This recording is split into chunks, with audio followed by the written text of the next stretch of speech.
Welcome to Full Time Devils. I'm Jay. The announcement has been made this morning that Ole is at the wheel. He's been handed a 3-year deal as permanent Manchester United manager. With me is Abdul. We're here at Old Trafford. Abdul, yep. Ole's at the wheel for hopefully the next 3 years. How do you feel about that? Buzzing with that appointment. I think it shows that the board are going in the right direction.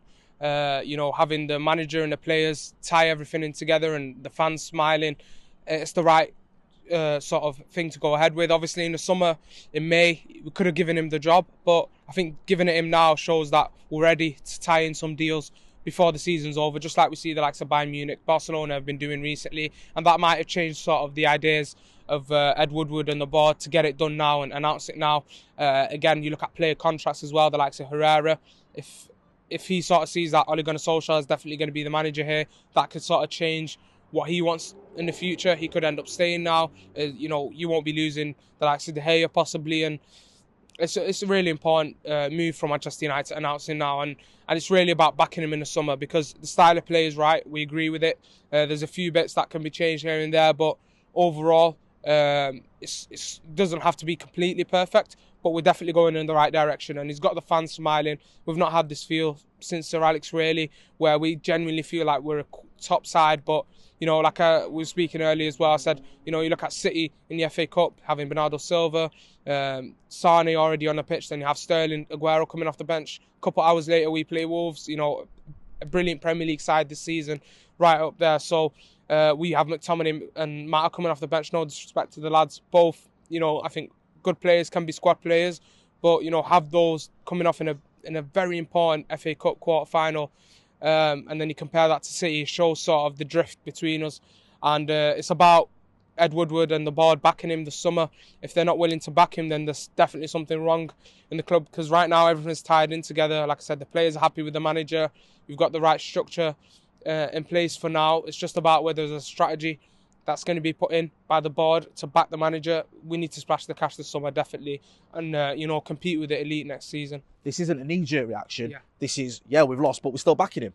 I'm with you on that. I think the fact that we've done it after he's lost some games is actually good. It shows, unless you've already started watching football recently, you won't find it weird at all that we've done that, because the turnaround that he's had has been brilliant. 9 consecutive away games.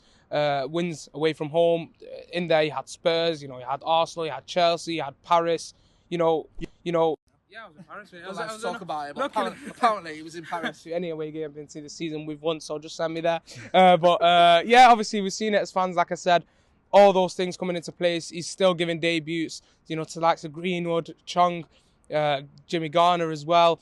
And he's really doing everything that the club stands for and understands the players, and the players understand him. Like I said, everything outside the transfer window ties it together, and it's just about what the sort of the board want.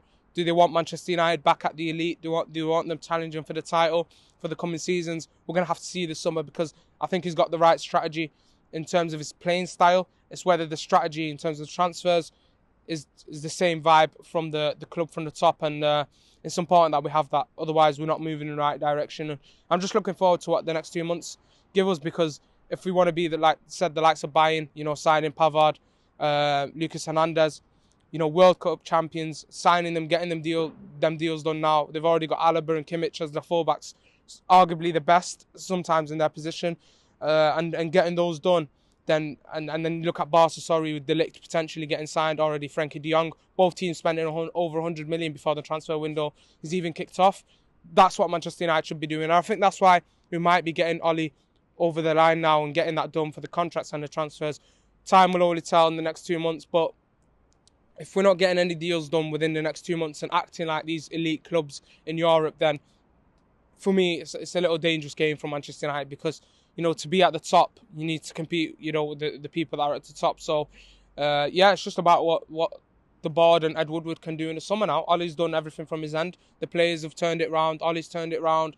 Mike Phelan, all the lads as well, and the backroom staff have had a big effect on them. So it's just about whether they're going to give the same feel back and really care about the club and show that they want to take this club back to the top, back to where it deserves, being the best team in England, being one of the best or the best in Europe, and that's where Man United should be. Now it's time for the board to back Ole. This is Full Time Devils. Don't forget to subscribe. I've been Jay. Thanks for watching.